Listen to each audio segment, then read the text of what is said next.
24-এর ছাত্র জনতার আন্দোলনের একটা অন্যতম বিষয় ছিল রাষ্ট্র ব্যবস্থার সংস্কার।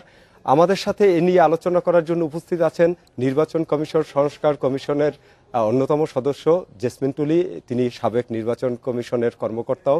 আপনার কাছে আমি খুব একদম শুরুতেই যেটা জানতে চাচ্ছি যে আপনারা তো প্রায় 8 মাস নির্বাচন ব্যবস্থা সংস্কার নিয়ে অনেক কাজ করলেন, সেখান থেকে কতটুকু বাস্তবায়ন হয়েছে, কতটুকু হয়নি, পাওয়া এবং না পাওয়ার হিসাবটা কি আপনার?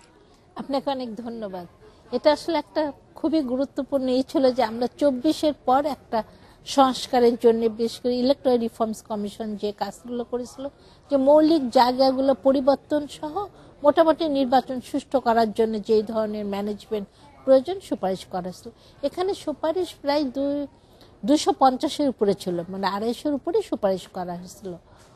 কিন্তু দেখা যাচ্ছে যে নির্বাচন কমিশন সেখান থেকে শুধুমাত্র আরপিওর জন্য কিছু কিছু সুপারিশ 50টা ছোটখাটো মিলে 50টা সুপারিশ ওনারা গ্রহণ করেছে, যেটা এই নির্বাচনে প্রযোজ্য হচ্ছে। তা প্রথম সুপারিশ যেটা তারা বড় ধরনের নিছে সেটা জোটবদ্ধ হলে নির্বাচন করলেও স্ব প্রতীকে, এটা একটা সুপারিশ ছিল।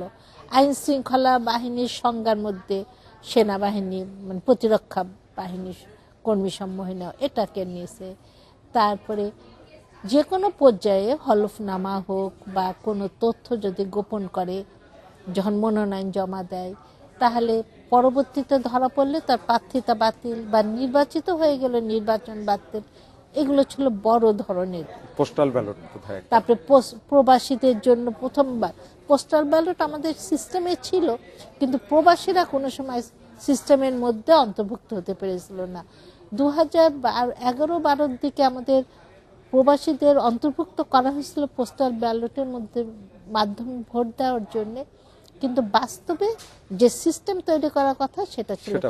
এবার এই কমিশন এই সুপারিশটা নিয়েছিল এবং কমিশন এটা পোস্টাল ব্যালট প্রবাসীদের জন্য চালু করেছে। এটা একটা বড় ধরনের যেগুলো আপনার সুপারিশ বাস্তবায়ন হয় নাই আপনাকে খুব ব্যথিত করে সেগুলো কি? সেগুলো আসলে প্রথম যেটা বেসিক জায়গাটা, যে একটা রাজনৈতিক দলগুলোর যে গণতন্ত্রের জায়গাটা, সেখানে এই জায়গাটা পরিবর্তনটা খুবই দরকার দেশের জন্য।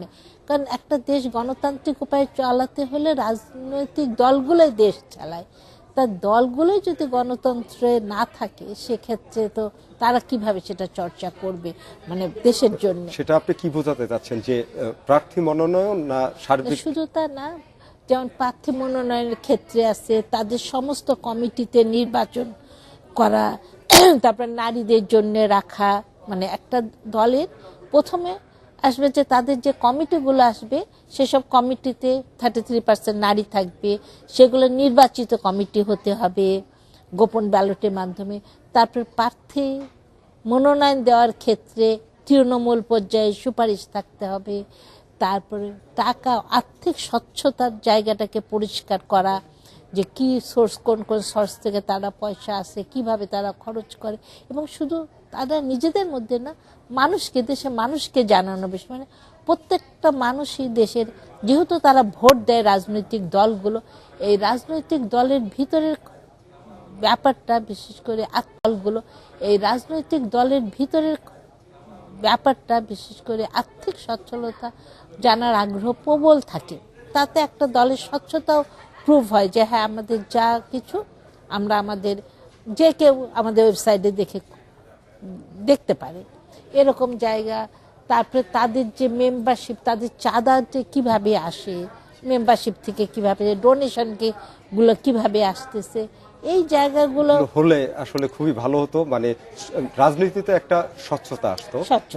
আর একটা খুব ইম্পর্টেন্ট বিষয় যেটা, যে নির্বাচন কমিশনের গ্রহণযোগ্যতা, বিশ্বস্ততা, ক্রেডিবিলিটি, যেটা গত তিনটা নির্বাচনে যেটা হারিয়েছে, সেটা উত্তরণে তো আপনাদের কিছু সুপারিশ ছিল, বিশেষ করে মাঠ প্রশাসন কিভাবে চলবে, সেইগুলো কতটা বাস্তবায়ন হয়েছে এবং সেই জায়গা থেকে আপনি কতটা আশাবাদী কালকের ভোট নিয়ে?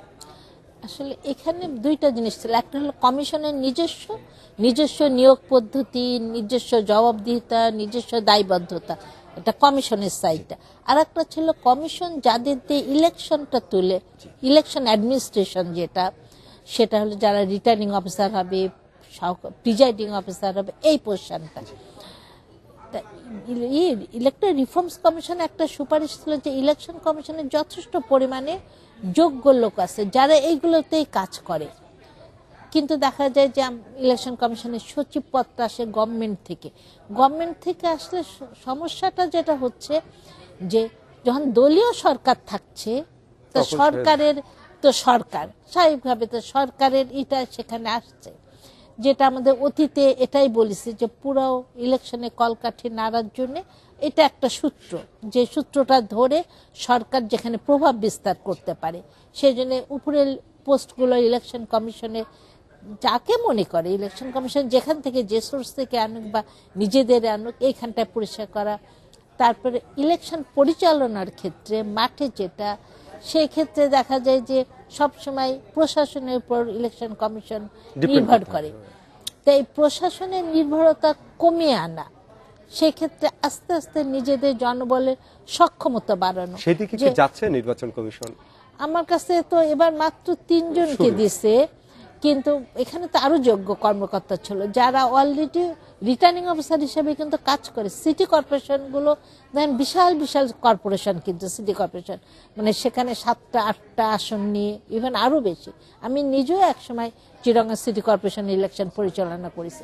তা তারা যদি ওটা পারে, সেখানে জাতীয় সংসদের অনেক জেলা আছে দুইটা আসন নিয়ে 3টা আসন নিয়ে ইজিলি এখানে নিজেদের কর্মকর্তা দিতে পারে, তাহলে কমিশন বুঝতে পারতো যে তাদের সিদ্ধান্ত তারা যেরকম চাচ্ছে নির্বাচন তাদের নিজস্ব কর্মকর্তাতে সেইভাবে তুলে আনা অনেক সহজ।